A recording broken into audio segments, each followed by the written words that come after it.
23वां अध्याय। प्रमेय के अंतर्गत नाम तत्व का विचार। बिल्व पुष्करणी एक बहुत ही रमणीक ग्राम है। इसके उत्तर और पश्चिम दोनों दिशाओं में भगवती भागीरथी प्रवाहित होती है। गांव के एक कोने में बेल के वृक्षों से घिरा हुआ एक बड़ा ही रम्य सरोवर है, जिसके तीर पर बिल्व पक्ष महादेव का मंदिर है। इस मंदिर से थोड़ी ही दूर पर भवतारण विराजमान है।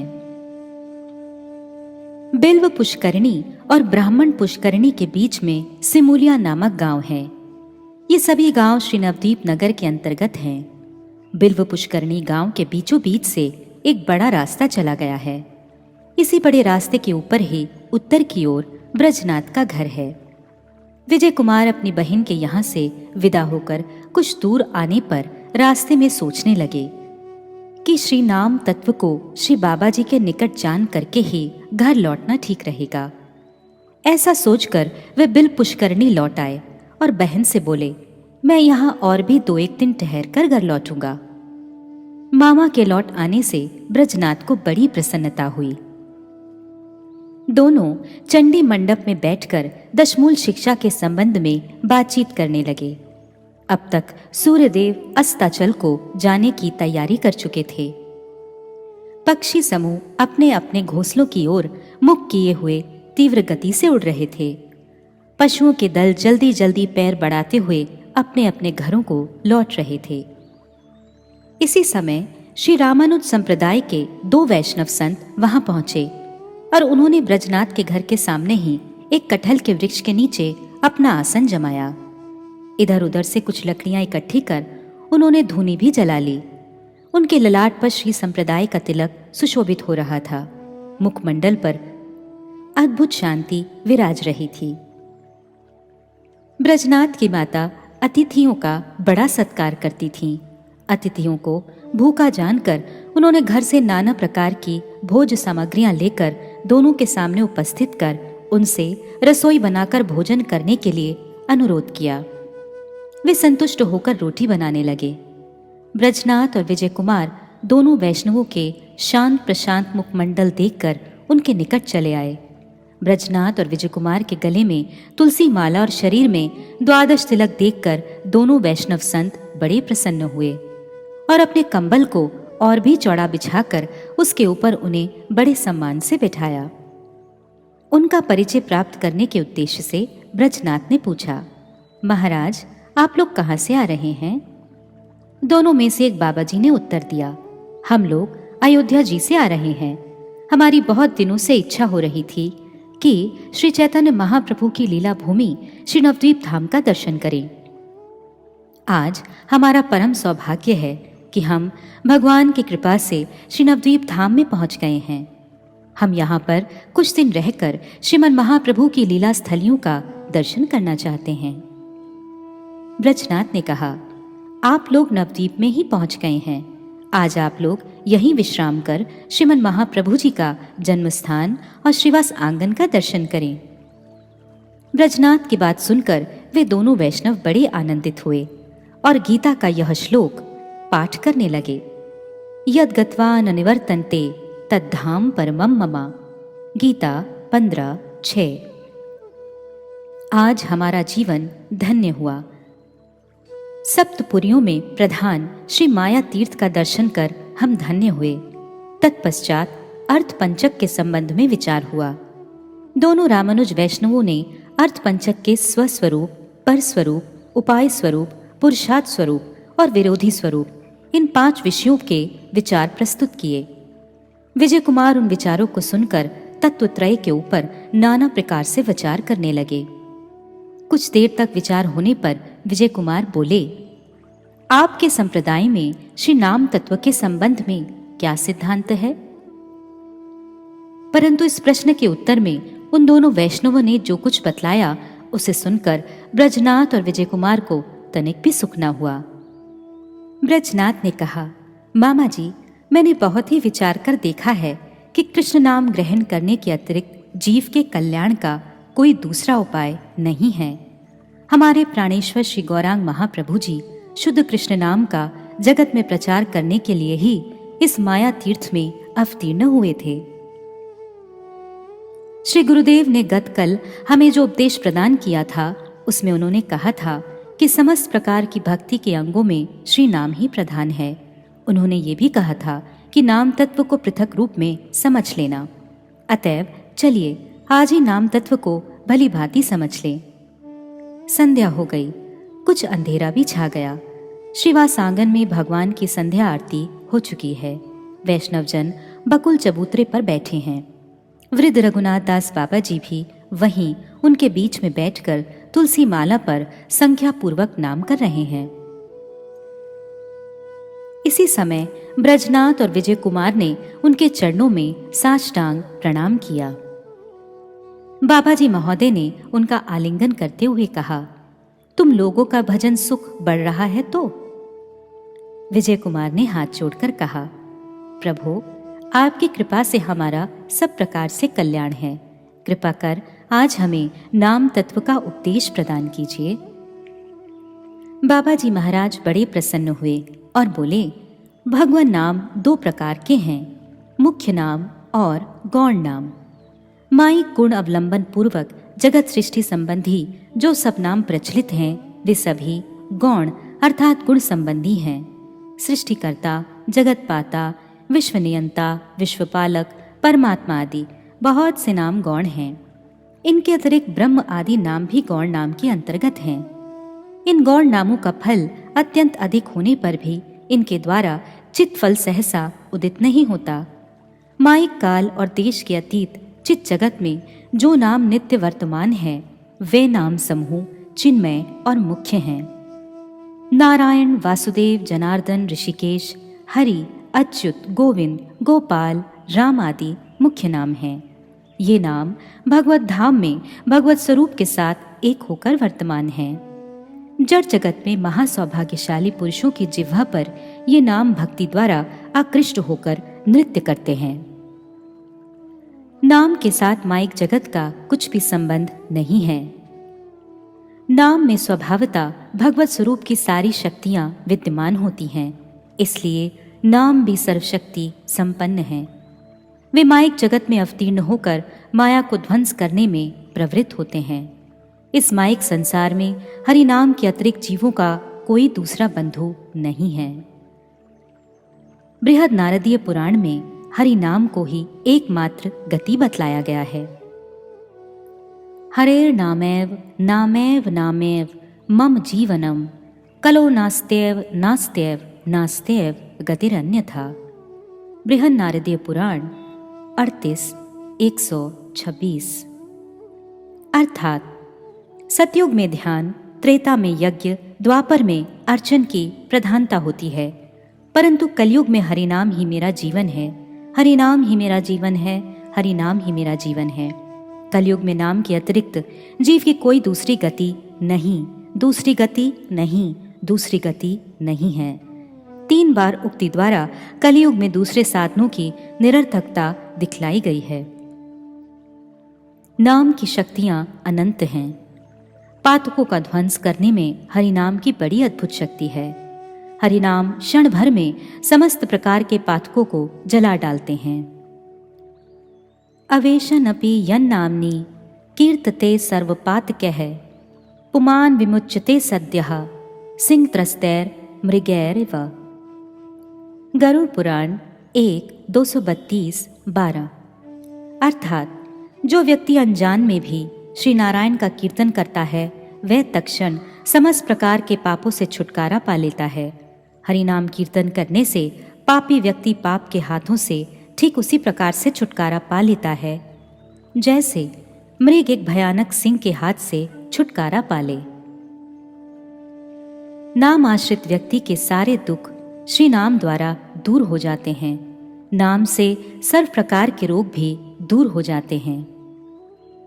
आधयो व्याधयो यस्य स्मरणान नाम कीर्तनात् तदैव विलयम यान्ति तमन्तं नमाम्यहम्। स्कंद पुराण। अर्थात जिनके नाम स्मरण और कीर्तन से समस्त प्रकार की आदि व्याधियां संपूर्ण रूप से दूर हो जाती हैं, मैं उन अनंत देव को नमस्कार करता हूँ। हरि नाम करने वाला अपने कुल, समाज और पृथ्वी को पवित्र कर देता है। महापातक युक्तो अपि कीर्तयन् अनिशम हरिम शुद्धान्तः कर्णो भूत्वा जायते पंक्ति पावनः। ब्रह्मांड पुराण। अर्थात यदि महापापी भी निरंतर हरिनाम करे तो उसका अंतःकरण शुद्ध हो जाता है और वह पंक्ति पावन बन जाता है, अर्थात वह द्विजत्व प्राप्त कर पृथ्वी को पवित्र कर देता है। नाम परायण व्यक्ति के सारे दुख, सारे उपद्रव, समस्त प्रकार के रोग आदि शांत हो जाते हैं। सर्व रोगोपशमम सर्वोपद्रव नाशनम शांतिदम सर्वरिष्टानाम हरेर्नाम अनुकीर्तनम। बृहद विष्णु पुराण। अर्थात श्री हरिनाम का कीर्तन करने से सर्व प्रकार के रोग दूर हो जाते हैं, सब तरह के उपद्रव शांत हो जाते हैं, सर्व प्रकार के विघ्न विनष्ट हो जाते हैं और परा शांति प्राप्त हो जाती है। नाम उच्चारणकारी को कली के दोष स्पर्श नहीं करते। हरे केशव गोविंद वासुदेव जगन्मय इतीरयन्ति ये नित्यम नाही तान बाधते कलिः। बृहन नारदीय पुराण। अर्थात जो लोग नित्य काल हे हरे, हे गोविंद, हे केशव, हे वासुदेव, हे जगन्मय ऐसा कहकर कीर्तन करते हैं, उन्हें कली तनिक भी कष्ट नहीं दे सकता।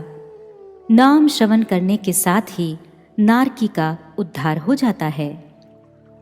यथा यथा हरेर नाम कीर्तयन्ति स्म नारकः तथा तथा हरो भक्तिम उद्वहन्तो दिवम युयुः। नरसिंह तापनी।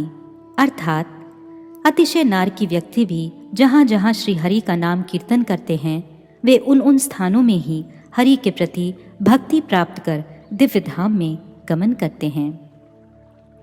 हरि नाम उच्चारण से प्रारब्ध कर्म विनष्ट हो जाते हैं।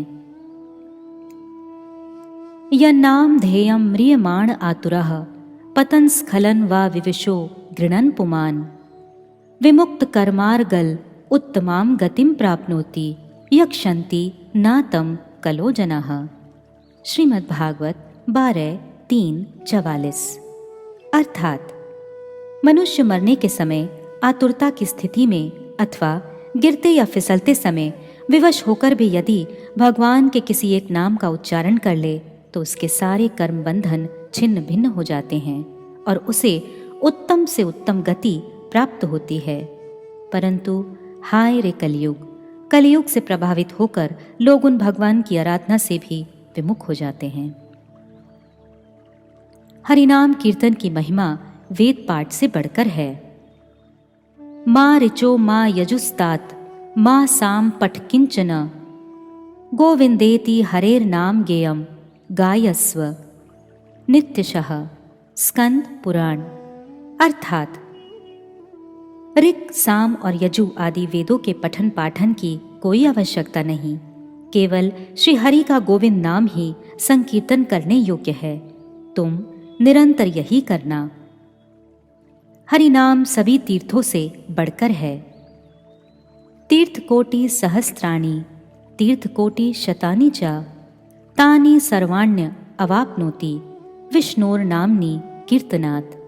वामन पुराण। अर्थात 100 करोड़ या 1000 करोड़ तीर्थों में भ्रमण करने का जो फल होता है, वह सब कुछ केवल श्री विष्णु के नामों के कीर्तन के द्वारा ही पाया जाता है। हरिनाम का आभास भी समस्त प्रकार के सत्कर्मों से अनंत गुण अधिक फलदायक है। गोकोटि दानम ग्रहणे खगस्य प्रयाग गंगोदक कल्पवासः यज्ञायुतम मेरु स्वर्ण दानम गोविंद कीर्तेर ना समम शतांशः। स्कंद पुराण। अर्थात सूर्य ग्रहण या चंद्र ग्रहण के दिन कोटि गोदान प्रयाग या गंगा तट पर एक कल्प तक वास, हजारों यज्ञ और सुमेरु पर्वत के समान ऊंचे सोने के पर्वत का दान, ये सब कुछ श्री गोविंद नाम के कीर्तन के 100वें भाग के बराबर भी नहीं हो सकता। हरि नाम समस्त प्रकार के अर्थों को प्रदान कर सकते हैं। एतत् षड्वर्गहरणं रिपु निग्रहणं परम अध्यात्म मूलम एतद्धि विष्णुर्नाम अनुकीर्तनम। स्कंद पुराण। अर्थात श्री विष्णु का नाम संकीर्तन जन्म मृत्यु आदि षड वर्ग का विनाशक, काम क्रोध आदि षड रिपुओं को दमन करने वाला और अध्यात्म ज्ञान का मूल है। हरि नाम सर्वशक्तिमान है। दान व्रत तपस्तीर्थ क्षेत्रादिनांच च या स्थितः शक्तयो देव महतां सर्व पापहरा शुभः। राजसूयाश्वमेधानां ज्ञान साध्यात्म वस्तुनः आकृष्य हरिनाम सर्वः स्थापिता स्वेषु नामसु। स्कंद पुराण। अर्थात दान में, व्रत में, तप में, तीर्थ क्षेत्रों में, प्रधान प्रधान देवताओं में, समस्त प्रकार के पापों को हरण करने वाले सत्कर्मों में, शक्ति समूह में, राजसूय और अश्वमेध यज्ञ आदि में, तथा ज्ञान साध्य आत्म वस्तु में, जहाँ भी जो कुछ हो, श्री हरि ने उसे वहाँ से आकर्षण कर अपने नाम में स्थापन कर दिया है। हरि नाम संपूर्ण जगत को आनंद प्रदान करते हैं। स्थाने ऋषिकेश तव प्रकीर्त्य जगत प्रहर्षत्य अनुरज्यते च। गीता 11:36।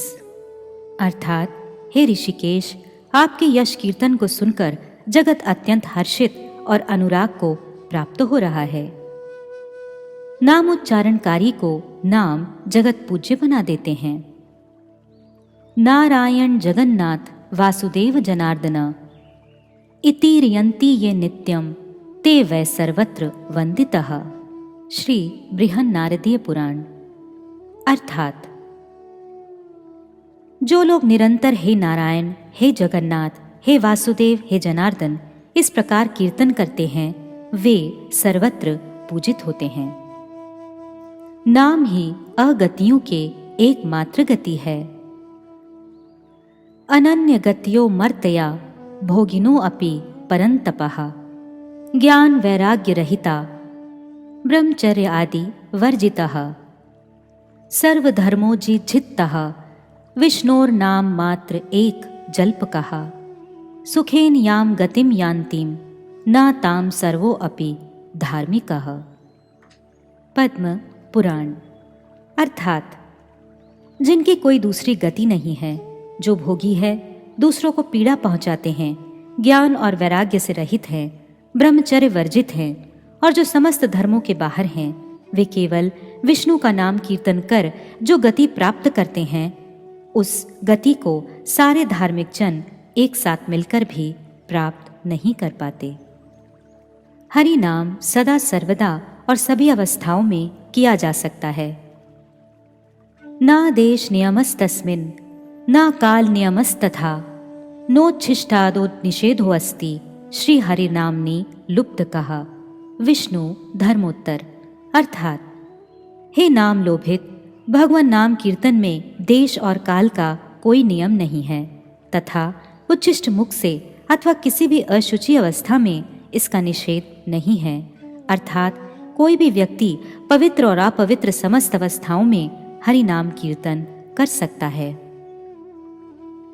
नारायण अच्युतान अनंत वासुदेवेति यो नरः सततम कीर्तयेत भुवि याति मल्लयताम साहि। वरहा पुराण।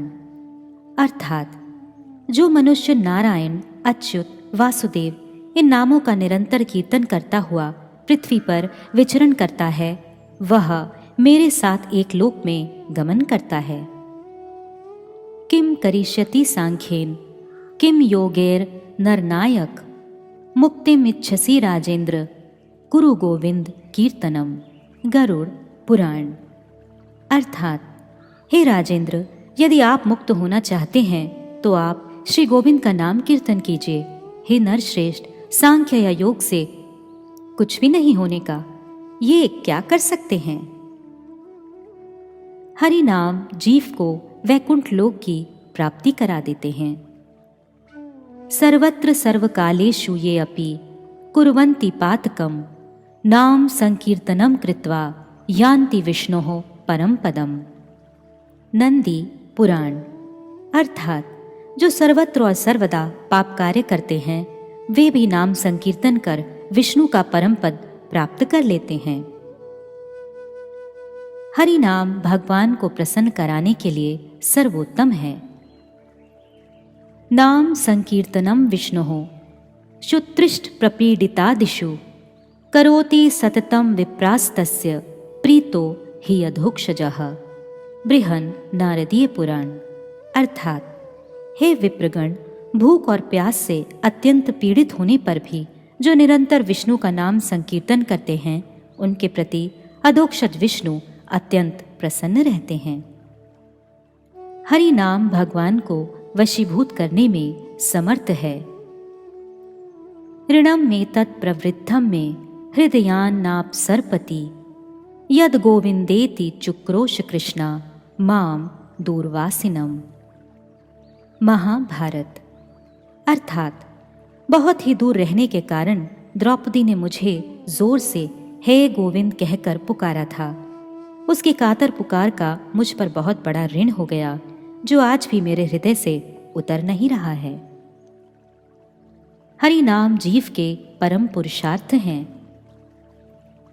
इदम एव ही मांगल्यम एतद एव धनार्जनम जीवितस्य फलं च एतद यद दामोदर कीर्तनम। स्कंद और पद्म पुराण, अर्थात भगवान के दामोदर नाम का कीर्तन ही कल्याण का एकमात्र हेतु, धन संग्रह और जीवन का फल है।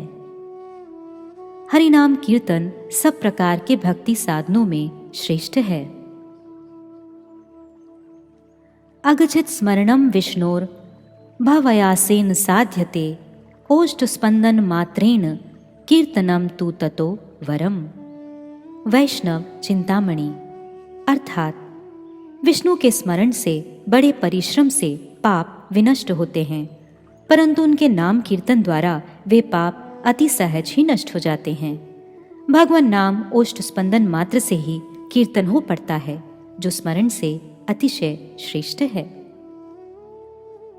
यद अभ्यर्चम हरिम भक्त्या कृते क्रतुशतैरपि कलम प्राप्नोत्य विकलम कलो गोविंद कीर्तनम।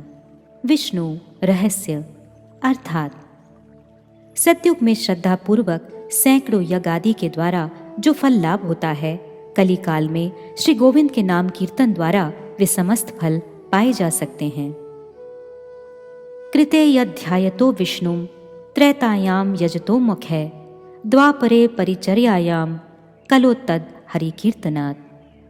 श्रीमद् भागवत 12:3-52, अर्थात सतयुग में भगवान का ध्यान करने से, त्रेता में बड़े बड़े यज्ञों के द्वारा उनकी आराधना करने से और द्वापर में विधि पूर्वक उनका अर्चन करने से जो फल मिलता है वह कलयुग में केवल भगवान नाम का कीर्तन करने से ही प्राप्त हो जाता है। विजय कुमार, अब विचार करके देखो, हरि नाम का आभास भी समस्त सत्कर्मों से श्रेष्ठ है, क्योंकि सत्कर्म मात्र ही उपाय स्वरूप होकर काम में फल को प्रदान करके दूर हो जाता है। विशेषतः सत्कर्म जैसा भी क्यों ना हो जड़मय होता है, परंतु हरि नाम चिन्मय है, अतएव उपाय स्वरूप होकर भी फल के स्थान में वे स्वयं ही उपेय स्वरूप है। और भी देखो, भक्ति के जो सब अंग बतलाए गए हैं वे सभी हरि नाम का आश्रय लेकर वर्तमान हैं।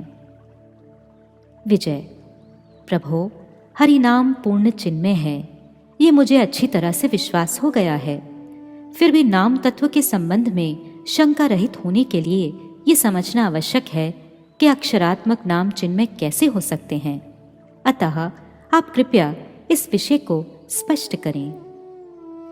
बाबा जी, पद्म पुराण में नाम का स्वरूप बतलाया गया है। नाम चिंतामणि कृष्णश चैतन्य रस विग्रह पूर्ण शुद्धो नित्य मुक्तो अभिन्त्वन नाम नामिनोह। नाम और नामी परस्पर अभेद तत्व हैं, इसलिए नामी कृष्ण के समस्त चिन्मय गुण उनके नाम में हैं। नाम सर्वदा पूर्ण तत्व है। हरि नाम में जड़ संस्पर्श नहीं है, वे नित्य मुक्त हैं, क्योंकि ये माइक गुणों द्वारा कभी आबद्ध नहीं होते। नाम स्वयं कृष्ण है, अतएव चैतन्य रस के घन विग्रह हैं। नाम चिंतामणि हैं, उनसे जो कुछ भी मांगा जाए वे सब कुछ देने में समर्थ हैं। विजय, नामाक्षर किस प्रकार माइक शब्द से परे हो सकता है? बाबा जी, जड़ जगत में हरिनाम का जन्म नहीं हुआ। चित्कर्ण स्वरूप जीव शुद्ध स्वरूप में अवस्थित होकर अपने चिन्मय शरीर से हरिनाम का उच्चारण करने का अधिकारी है, परंतु मायाबद्ध होने पर जड़ इंद्रियों के द्वारा वह शुद्ध नाम नहीं कर पाता। आह्लादनी शक्ति की कृपा होने पर जिस समय स्वस्वरूप की क्रिया आरंभ हो जाती है, उसी समय उनका नामोदय होता है। नामोदय होते ही शुद्ध नाम मनोवृत्ति के ऊपर कृपा पूर्वक अवतीर्ण होकर भक्त की भक्ति द्वारा पवित्र हुई रसना के ऊपर नृत्य करते हैं। नाम अक्षाकृति नहीं है, केवल जड़ जिह्वा के ऊपर नृत्य करने के समय वे वर्ण के आकार में प्रकाशित होते हैं। यही नाम का रहस्य है। विजय, मुख्य नामों में कौन सा नाम अतिशय मधुर है? बाबा जी, शतनाम स्तोत्र में कहते हैं, विष्णोर एकैकम नामापि सर्ववेद अधिकम मतम, तादृक् नाम सहस्त्रेण राम नाम समम स्मृतम। अर्थात विष्णु का एक एक नाम समस्त वेदों के पाठों से भी अधिक फलदायक होता है, परंतु ऐसे ऐसे सहस्त्र नाम एकत्र मिलकर एक राम नाम के बराबर होते हैं।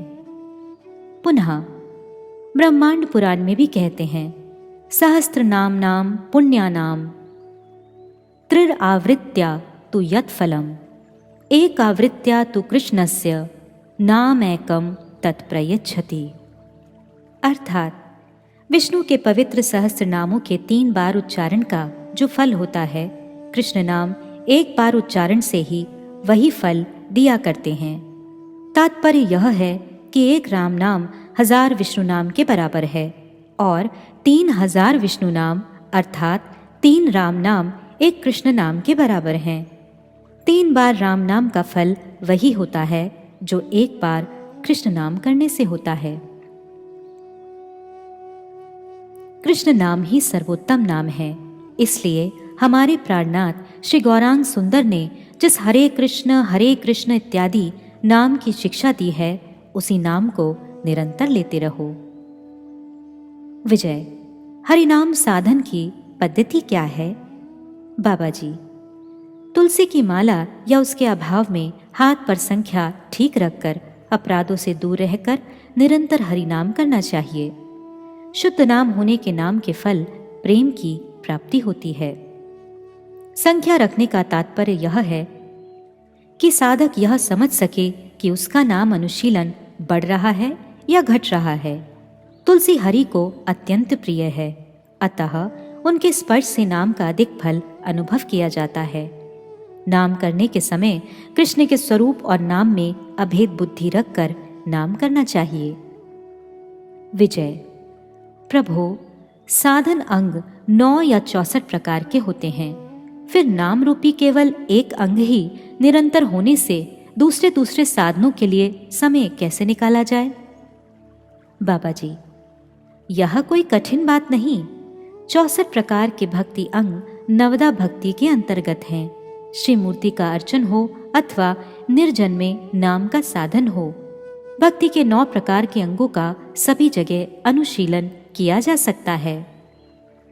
श्री मूर्ति के सामने कृष्ण नाम का शुद्ध रूप से श्रवण, कीर्तन और स्मरण आदि होने पर ही नाम साधन करना हो गया है। जहाँ श्री मूर्ति नहीं है, वहाँ श्री मूर्ति का स्मरण करें और इस श्री मूर्ति में उनका नाम, श्रवण, कीर्तन आदि रूप नवदा भक्ति के समस्त अंगों का साधन करें। जिनके किसी सौभाग्य से नाम कीर्तन में विशेष रुचि होती है, वे निरंतर नाम कीर्तन करते हैं। इसी से उनका समस्त अंगों का पालन करना हो जाता है। श्रवण कीर्तन आदि साधनों में श्री नाम कीर्तन सबसे प्रबल है। कीर्तनानंद के समय दूसरे साधन अंगों का परिचय व्यक्त न होने पर भी यही यथेष्ट है। विजय, निरंतर नाम कैसे हो? बाबा जी, निद्रा काल के अतिरिक्त उठते बैठते, खाते पीते या कोई काम करते करते सब समय नाम कीर्तन करने का नाम निरंतर नाम कीर्तन है।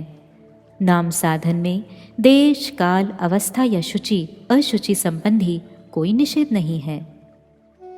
विजय, आहा, नाम भगवान की कृपा असीम है, परंतु जब तक आप हमें कृपा कर निरंतर नाम करने की शक्ति प्रदान नहीं करते, तब तक वैष्णव पद भी प्राप्त होने की कोई आशा नहीं। बाबा जी, मैंने पहले ही बतलाया है कि वैष्णव 3 प्रकार के होते हैं, कनिष्ठ, मध्यम और उत्तम। श्री चैतन्य महाप्रभु जी ने सत्यराज खां को बतलाया था कि जो एक बार कृष्ण नाम करते हैं वे वैष्णव हैं, जो निरंतर कृष्ण नाम करते हैं वे मध्यम वैष्णव हैं, और जिन्हें देखने से ही दूसरे के मुख में कृष्ण नाम आवे वे उत्तम वैष्णव हैं। अतएव जब तुम लोग कभी कभी श्रद्धा के साथ कृष्ण नाम करते हो, तब तुम लोग वैष्णव पदवी प्राप्त कर चुके हो। विजय, शुद्ध कृष्ण नाम के संबंध में और भी जो कुछ जानने योग्य बातें हैं उन्हें कृपा कर बतलाइए। बाबा जी, पूर्ण श्रद्धा से उदित हुई अनन्य भक्ति द्वारा जिस कृष्ण नाम का उदय होता है उसे ही कृष्ण नाम कहते हैं। इसके अतिरिक्त जो कुछ नाम जैसा लक्षित होता है वह या तो नामाभास है अथवा नाम अपराध। विजय, प्रभो, हरि नाम को साध्य कहना चाहिए अथवा साधन? बाबा जी, जब नाम साधन भक्ति के साथ लिया जाए तब उस नाम को साधन कह सकते हैं। फिर जब भाव और प्रेम भक्ति के साथ लिया जाए तो नाम को ही साध्य वस्तु समझो। साधक की भक्ति की अवस्था भेद से नाम के संकोच और विकास की भिन्न भिन्न प्रतीतियां होती हैं। विजय, कृष्ण नाम और कृष्ण स्वरूप का कोई परिचय भेद है या नहीं? बाबा जी, नहीं, कोई परिचय भेद नहीं है। केवल एक रहस्य यह है कि स्वरूप से भी नाम अधिक कृपा करते हैं।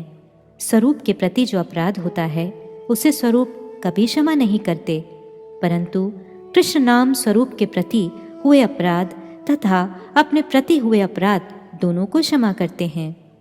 तुम लोग नाम अपराध को भली भांति जानकर उसका यत्न पूर्वक वर्जन कर नाम करना, क्योंकि निरपराध हुए बिना शुद्ध नाम नहीं होता। अगले दिन नाम अपराध समझ लेना। ब्रजनाथ और विजय कुमार नाम महात्म्य और नाम का स्वरूप तत्व जानकर श्री गुरुदेव की चरण धूलि लेकर धीरे धीरे बिल्व पुष्करणी रवाना हुए। 23वां अध्याय समाप्त।